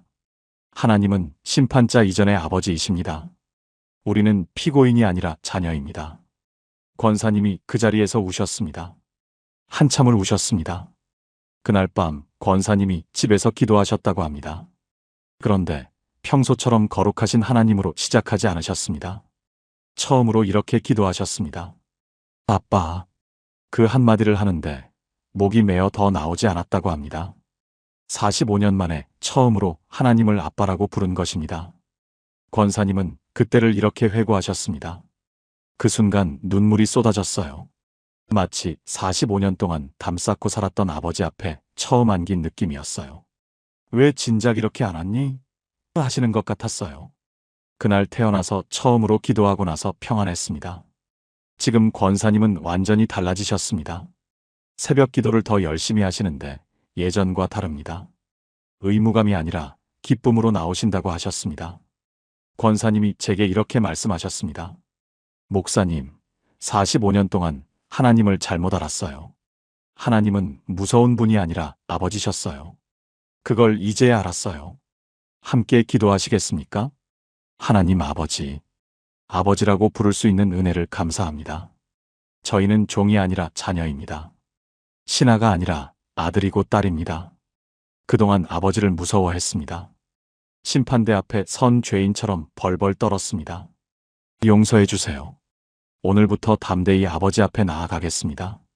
아버지, 아빠라고 부르겠습니다. 그 특권을 누리며 살게 해주세요. 예수님의 이름으로 기도합니다. 아멘. 여러분, 기도가 무거우셨던 분들, 하나님이 멀게 느껴지셨던 분들, 오늘 이 진리를 붙드십시오. 하나님은 심판자 이전의 아버지이십니다. 여러분은 피고인이 아니라 자녀입니다. 그런데 다섯 번째 비밀에서는 이 아버지 자녀 관계가 구체적으로 무엇을 의미하는지 더 깊이 나눠보겠습니다. 주인과 종의 관계와 아버지와 자녀의 관계가 얼마나 다른지, 그 차이가 우리의 신앙을 어떻게 바꾸는지 다섯 번째 비밀에서 함께 알아보겠습니다. 다섯 번째, 주인과 종, 아버지 자녀. 이제 구체적으로 생각해 보겠습니다. 주인과 종의 관계와 아버지와 자녀의 관계. 이 둘이 어떻게 다를까요? 먼저 종의 삶을 생각해 보십시오. 종은 주인의 명령에 복종해야 합니다. 시키는 대로 해야 합니다. 잘하면 상을 받고 못하면 벌을 받습니다. 주인이 기뻐하면 살고 주인이 노하면 죽습니다. 종에게 가장 중요한 것은 무엇입니까? 잘해야 한다는 것입니다. 실수하면 안 됩니다. 주인의 눈밖에 나면 쫓겨납니다. 그래서 종의 마음에는 늘 두려움이 있습니다. 잘하고 있나? 주인이 나를 어떻게 볼까? 혹시 잘못한 거 없나? 이제 자녀의 삶을 생각해 보십시오. 자녀도 부모의 말씀에 순종합니다. 그런데 그 동기가 완전히 다릅니다. 종은 벌이 두려워서 복종합니다. 자녀는 사랑 때문에 순종합니다. 자녀는 실수해도 쫓겨나지 않습니다. 아버지가 야단은 치실 수 있습니다. 하지만 너는 이제 내 자녀가 아니다라고 말씀하지 않습니다. 아버지의 사랑은 자녀의 행동에 따라 변하지 않습니다. 자녀에게 가장 중요한 것은 무엇입니까? 아버지가 나를 사랑하신다는 것입니다. 그 사랑이 확실하기 때문에 안심하고 살 수 있습니다. 여러분은 하나님 앞에서 어떻게 살고 계십니까? 종으로 살고 계십니까? 자녀로 살고 계십니까? 많은 분들이 입으로는 하나님 아버지라고 부르면서 실제로는 종처럼 살고 있습니다. 열심히 해야 하나님이 좋아하실 거야. 잘못하면 벌 받을 거야. 기도 빠지면 안 돼. 새벽 기도 빠지면 안 돼. 봉사 더 해야 해. 헌금 더 해야 해. 물론 열심히 신앙생활하는 것은 좋은 것입니다. 하지만 그 동기가 문제입니다. 사랑받기 위해서 하는 것인지, 사랑받았기 때문에 하는 것인지. 종은 인정받기 위해 일합니다. 자녀는 사랑받았기 때문에 일합니다. 이것이 완전히 다른 것입니다. 로마서 8장 15절을 다시 보겠습니다. 너희는 다시 무서워하는 종의 영을 받지 아니하고 양자의 영을 받았으므로 우리가 아빠 아버지라고 부르짖느니라. 무서워하는 종의 영과 양자의 영. 바울은 이 둘을 완전히 대비시키고 있습니다. 종의 영으로 살면 무서워합니다. 양자의 영으로 살면 아빠 아버지라고 부르짖습니다. 여러분은 어느 쪽입니까? 요한일서 4장 18절입니다. 사랑 안에 두려움이 없고 온전한 사랑이 두려움을 내쫓나니 두려움에는 형벌이 있음이라. 온전한 사랑이 두려움을 내쫓습니다. 하나님의 사랑을 온전히 알면 두려움이 사라집니다. 기도가 두렵습니까? 하나님이 무섭습니까? 혹시 잘못해서 벌 받을까봐 불안합니까? 그렇다면 아직 하나님의 사랑을 온전히 경험하지 못한 것입니다. 아직 종의 영으로 살고 있는 것입니다. 하나님은 오늘 여러분에게 말씀하십니다. 너는 종이 아니라 내 자녀다. 나는 심판자이기 전에 내 아버지다. 두려워하지 말고 내 품으로 오라. 충남 천안에 사시는 71세 김말숙 집사님 이야기입니다. 집사님은 어린 시절 아버지에게 큰 상처를 받으셨습니다. 아버지가 술만 드시면 폭력을 휘두르셨다고 합니다. 그래서 아버지라는 단어만 들어도 몸이 굳어지셨습니다. 40대에 예수님을 믿기 시작하셨는데 하나님을 아버지라고 부르는 것이 너무 힘드셨다고 합니다. 기도할 때 하나님 아버지라고 하면 친아버지 얼굴이 떠올라서 기도가 안 됐다고 합니다. 그래서 집사님은 30년 동안 하나님을 주로 주님이라고 불렀습니다. 거룩하신 주님, 전능하신 주님. 아버지라는 호칭은 피하셨습니다.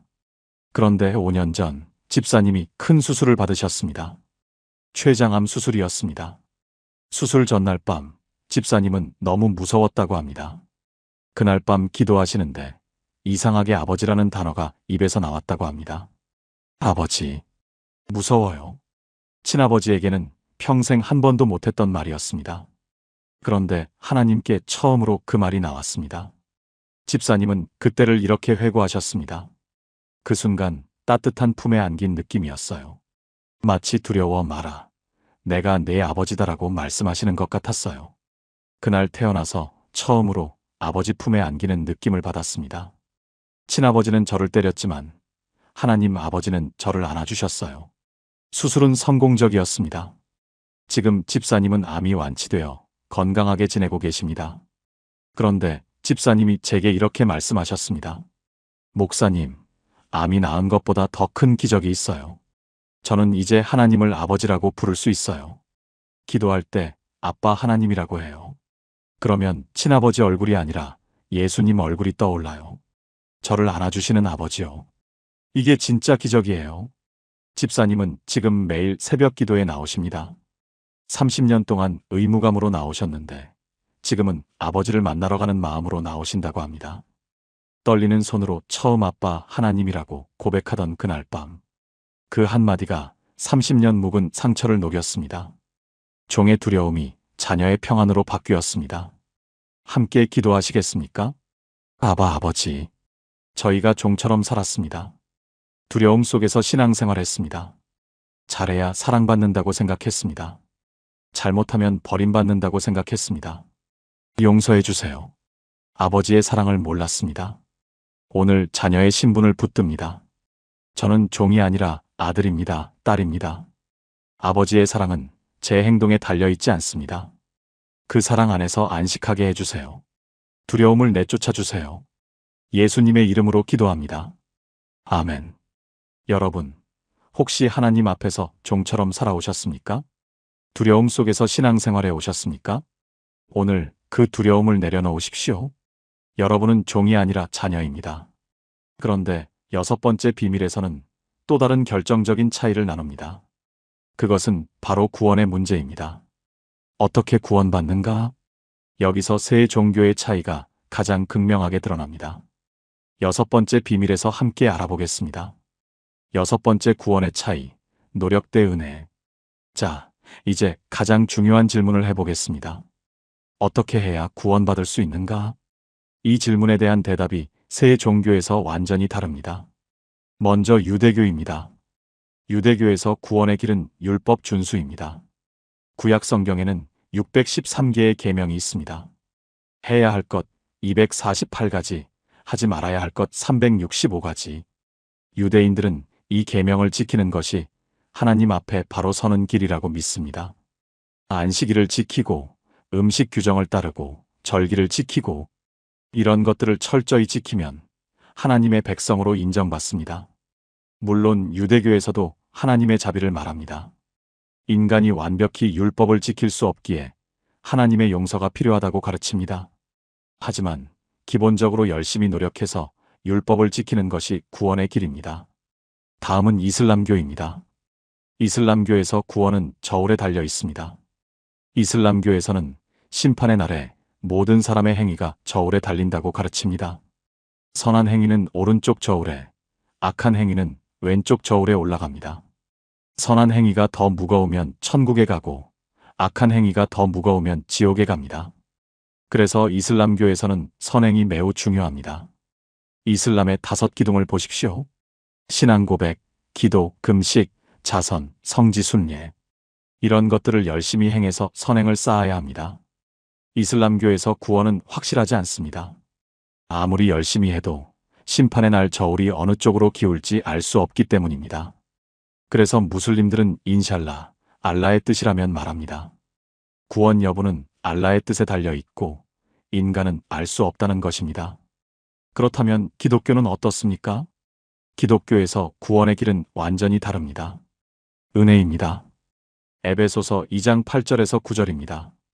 너희는 그 은혜에 의하여 믿음으로 말미암아 구원을 받았으니 이것은 너희에게서 난 것이 아니요 하나님의 선물이라 행위에서 난 것이 아니니 이는 누구든지 자랑하지 못하게 함이라. 구원은 하나님의 선물입니다. 내가 노력해서 얻는 것이 아닙니다. 내가 자격을 갖춰서 받는 것이 아닙니다. 하나님이 거저 주시는 것입니다.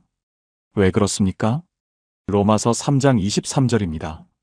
모든 사람이 죄를 범하였음에 하나님의 영광에 이르지 못하더니 모든 사람이 죄를 범했습니다. 613개 계명을 완벽히 지킨 사람은 없습니다. 선행이 악행보다 많은 사람도 없습니다.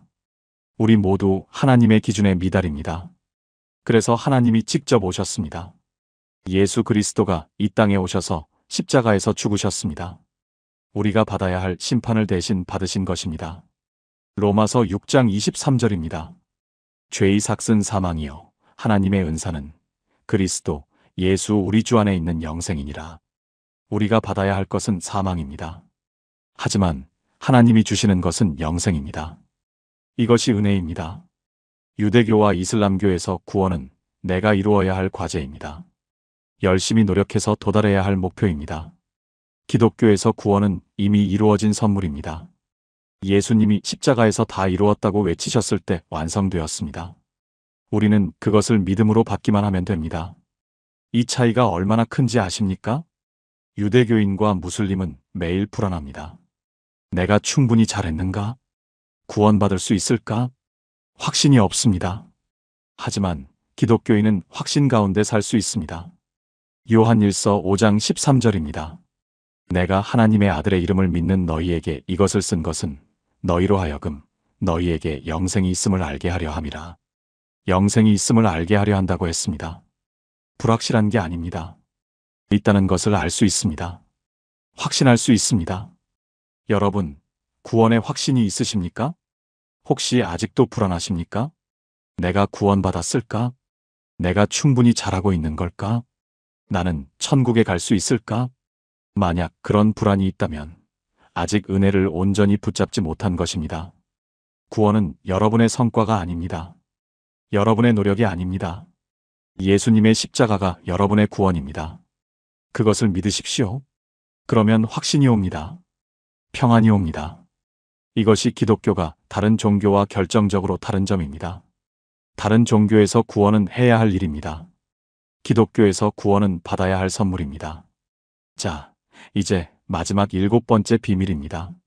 지금까지 나눈 모든 것의 결론입니다. 삼위일체를 믿는 우리 기독교인만 누릴 수 있는 특별한 특권. 다른 어떤 종교에서도 경험할 수 없는 놀라운 은혜. 7번째 비밀에서 함께 나눠보겠습니다. 7번째 기독교인만 누리는 특권. 지금까지 6가지 비밀을 함께 나눴습니다. 세 종교의 공통점. 예수님을 어떻게 보느냐의 차이. 삼위일체가 형성된 300년의 역사. 하나님을 뭐라고 부르느냐의 차이. 주인종 관계와 아버지 자녀 관계의 차이. 노력의 구원과 은혜의 구원의 차이. 이제 마지막입니다. 이 모든 것을 하나로 묶는 결론입니다. 삼위일체를 믿는 기독교인만 누릴 수 있는 특권이 무엇일까요? 그것은 바로 이것입니다. 하나님과의 인격적인 관계입니다. 삼위일체 하나님은 홀로 계신 분이 아닙니다. 아버지와 아들과 성령. 세 분이 영원 전부터 서로 사랑하시며 교제하시는 분이십니다.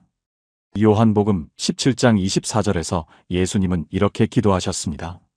아버지여 창세 전부터 나를 사랑하셨사오니 창세 전부터 세상이 만들어지기도 전부터 아버지 하나님과 아들 예수님은 서로 사랑하셨습니다.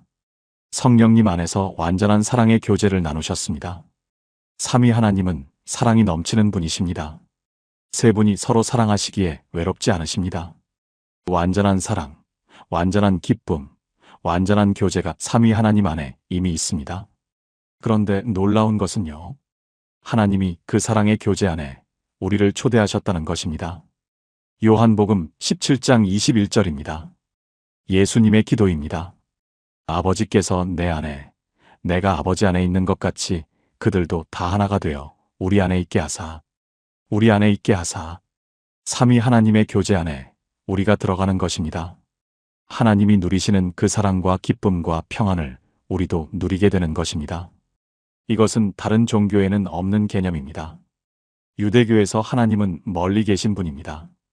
인간이 감히 가까이 할 수 없는 분입니다. 모세도 하나님의 얼굴을 직접 보지 못했습니다. 하나님과 인간 사이에는 넘을 수 없는 거리가 있습니다. 이슬람교에서 알라는 절대적으로 초월하신 분입니다. 인간과 친밀한 관계를 맺는다는 것은 상상할 수 없습니다. 알라와 인간의 관계는 명령하고 복종하는 관계일 뿐입니다. 하지만 기독교에서는요, 하나님이 우리를 그분의 사랑 안으로 초대하십니다. 삼위일체의 교제 안으로 들어오라고 부르십니다. 아버지 하나님이 우리를 자녀로 삼아주셨습니다. 아들 예수님이 우리를 형제라 부르십니다. 성령 하나님이 우리 안에 거하십니다. 로마서 8장 16절입니다. 성령이 친히 우리의 영과 더불어 우리가 하나님의 자녀인 것을 증언하시나니, 성령님이 우리 안에 계시면서 너는 하나님의 자녀다라고 증언해 주십니다. 고린도전서 3장 16절입니다. 너희는 너희가 하나님의 성전인 것과 하나님의 성령이 너희 안에 계시는 것을 알지 못하느냐? 하나님의 성령이 우리 안에 계십니다. 우리 몸이 하나님의 성전입니다. 하나님이 우리와 함께 사십니다. 이것이 기독교인만 누리는 특권입니다. 홀로 멀리 계신 하나님을 섬기는 것이 아닙니다. 삼위 하나님의 사랑 안에서 매일 교제하며 사는 것입니다. 아버지 하나님은 우리를 계획하시고 사랑하십니다. 아들 예수님은 우리를 구원하시고 친구가 되어 주십니다. 성령 하나님은 지금 이 순간 우리와 함께 계시며 인도하십니다. 어떤 신학자가 이런 표현을 썼습니다. 우주의 밑바닥에 사랑이 있다. 삼위일체 하나님 안에 영원한 사랑의 교제가 있습니다. 그리고 그 사랑이 우주의 근본입니다. 세상이 아무리 험해도 우주의 밑바닥에는 사랑이 있습니다. 그 사랑이 우리를 붙들고 계십니다. 여러분, 이것이 기독교입니다. 이것이 삼위일체를 믿는 자의 특권입니다. 혼자가 아닙니다. 멀리서 벌벌 떨며 섬기는 것이 아닙니다. 삼위 하나님의 품 안에서 사랑받으며 사는 것입니다. 마지막으로 한 분의 이야기를 나누겠습니다. 전남 순천에 사시는 64세 정은혜 권사님입니다. 권사님은 35년 동안 신앙생활을 하셨습니다. 그런데 솔직히 고백하면 신앙이 의무처럼 느껴지셨다고 합니다. 새벽 기도 가야지, 성경 읽어야지, 봉사해야지, 전도해야지, 해야 할 것들의 목록. 그것이 권사님의 신앙생활이었습니다. 권사님은 이렇게 말씀하셨습니다. 목사님, 저는 35년 동안 하나님을 사장님처럼 모셨어요. 출근해서 할 일하고 성과 내고 평가받는 느낌이었어요. 교회가 직장 같았어요. 기쁨은 없고 의무감만 있었어요. 2년 전 권사님이 우연히 삼위일체에 대한 설교를 들으셨다고 합니다.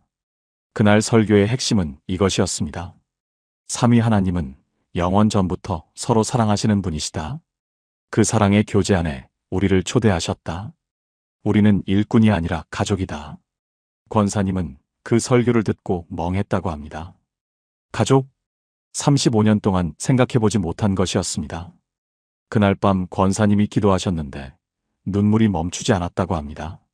하나님, 저는 그동안 뭘 한 거죠? 일만 했어요. 사랑은 몰랐어요. 하나님이 저를 사랑하신다는 건 알았는데 제가 그 사랑 안에 있다는 건 몰랐어요. 권사님은 그때를 이렇게 회고하셨습니다. 35년 만에 처음으로 하나님의 품에 안긴 느낌이었어요. 일하러 온 게 아니라 집에 온 느낌이었어요. 어서 와, 내 딸아라고 하시는 것 같았어요. 그날 밤 펑펑 울었어요. 지금 권사님은 완전히 달라지셨습니다. 여전히 새벽기도 나오시고 봉사도 하시고 전도도 하십니다. 하지만 의무감이 아닙니다. 권사님이 제게 이렇게 말씀하셨습니다. 목사님, 이제 교회가 직장이 아니라 집이에요. 하나님이 사장님이 아니라 아버지세요. 제가 하는 모든 것이 과제가 아니라 사랑의 응답이에요. 35년 만에 처음으로 신앙이 기쁘습니다. 권사님이 마지막으로 이렇게 말씀하셨습니다. 이래서 기독교가 다른 거였구나. 삼위 하나님의 사랑 안에 있는 것. 이게 기독교였구나. 35년 동안 몰랐던 걸 이제야 알았어요. 여러분, 오늘 나눈 7가지를 기억하십시오. 첫째, 유대교, 기독교, 이슬람교는 같은 뿌리에서 나왔습니다. 둘째, 이세 종교를 가른 것은 예수님이 누구신가라는 질문입니다. 셋째, 삼위일체는 이론이 아니라 초대교회의 경험에서 나온 고백입니다. 넷째, 기독교만 하나님을 아버지라고 부를 수 있습니다. 다섯째, 우리는 종이 아니라 자녀입니다. 여섯째, 구원은 노력이 아니라 은혜입니다. 일곱째, 삼위 하나님의 사랑 안에서 사는 것이 기독교인의 특권입니다. 이것이 기독교입니다. 이것이 삼위일체를 믿는 우리만 누리는 은혜입니다. 함께 기도하시겠습니까? 삼위 하나님, 성부, 성자, 성령 하나님. 오늘 이 놀라운 진리 앞에 섭니다. 아버지 하나님, 저희를 자녀 삼아 주셔서 감사합니다. 아들 예수님, 저희를 구원해 주셔서 감사합니다. 성령 하나님, 저희와 함께 해주셔서 감사합니다. 그동안 하나님을 멀리 계신 분으로 알았습니다. 무서운 분으로 알았습니다. 용서해 주세요. 오늘 삼위 하나님의 사랑 안으로 들어갑니다. 그 품 안에서 쉬겠습니다. 그 사랑 안에서 살겠습니다. 종이 아니라 자녀로 살게 해주세요. 노력이 아니라 은혜로 살게 해주세요. 의무가 아니라 사랑으로 살게 해주세요. 우주의 밑바닥에 사랑이 있음을 믿습니다. 그 사랑이 저희를 붙들고 계심을 믿습니다. 예수님의 이름으로 기도합니다. 아멘. 통합기도문. 삼위일체 하나님, 성부, 성자, 성령 한 분 하나님, 오늘 이 시간 함께 해주셔서 감사합니다. 아버지 하나님, 저희를 자녀로 삼아주셨습니다. 종이 아니라 아들과 딸로 불러주셨습니다. 감히 아바 아버지라고 부를 수 있는 특권을 주셨습니다. 그 사랑이 너무 커서 감당할 수 없습니다. 아들 예수님, 하나님이시면서 인간이 되어 오셨습니다. 저희가 받아야 할 심판을 대신 받으셨습니다. 십자가에서 다 이루었다 선포하셨습니다. 그 은혜 앞에 무릎 꿇습니다.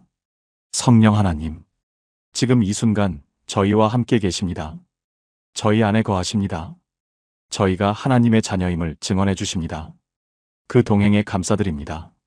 하나님, 그동안 저희가 얼마나 큰 은혜 안에 있는지 몰랐습니다. 하나님을 멀리 계신 분으로 알았습니다. 무서운 심판자로 알았습니다. 종처럼 벌벌 떨며 살았습니다. 의무감으로 신앙생활했습니다. 용서해 주세요. 오늘 눈이 열렸습니다. 저희는 종이 아니라 자녀입니다. 저희는 일꾼이 아니라 가족입니다. 삼위 하나님의 사랑 안에 초대받은 자들입니다. 이 진리 위에 서게 해주세요. 기도할 때 담대히 아버지 앞에 나아가게 해주세요. 두려움 없이 아빠라고 부르게 해주세요. 은혜로 구원받은 확신 가운데 살게 해주세요. 오늘 이 말씀을 듣는 모든 분들을 축복해 주세요. 삼위일체의 사랑을 깊이 경험하게 해주세요. 하나님이 아버지 되심을 날마다 누리게 해주세요. 성령님의 인도하심을 따라 살게 해주세요. 저희의 기도가 달라지게 해주세요. 저희의 삶이 달라지게 해주세요. 저희의 신앙이 기쁨이 되게 해주세요. 예수 그리스도의 이름으로 기도합니다. 아멘. 마무리. 오늘 7가지 비밀을 함께 나눴습니다. 같은 뿌리에서 나온 새 종교. 하지만 완전히 다른 길을 가게 된 이유. 그리고 기독교만 누릴 수 있는 놀라운 특권. 삼위일체는 어려운 교리가 아닙니다. 우리를 사랑하시는 하나님을 설명하는 가장 아름다운 고백입니다. 아버지 하나님이 계획하시고 아들 예수님이 이루시고 성령 하나님이 함께 하십니다. 이 삼위 하나님의 사랑 안에 여러분이 있습니다. 그 사랑은 여러분의 행동에 달려있지 않습니다. 여러분은 이미 사랑받고 있습니다. 오늘 나눈 말씀 중에 가장 마음에 닿은 것이 무엇이었습니까? 댓글로 나눠주시면 감사하겠습니다. 아멘으로 고백해주세요. 그리고 지금 가장 간절한 기도 제목이 있으시면 한 줄로 남겨주세요. 하나님 아버지를 더 깊이 알게 해주세요. 두려움 없이 아버지 앞에 나아가게 해주세요. 삼위 하나님의 사랑을 경험하게 해주세요. 여러분의 그 고백을 하나님께서 들으실 것입니다. 이 영상이 도움이 되셨다면 지금 이 말씀이 필요한 분들에게 공유해 주세요. 여러분의 작은 나눔 하나가 누군가에게는 생명의 말씀이 될 수 있습니다. 삼위 하나님의 사랑이 여러분의 삶 가운데 충만하시기를 축복합니다. 오늘도 아버지의 품 안에서 평안한 하루 되시기를 바랍니다. 감사합니다. 감사합니다. 감사합니다. 감사합니다. 감사합니다. 감사합니다. 감사합니다.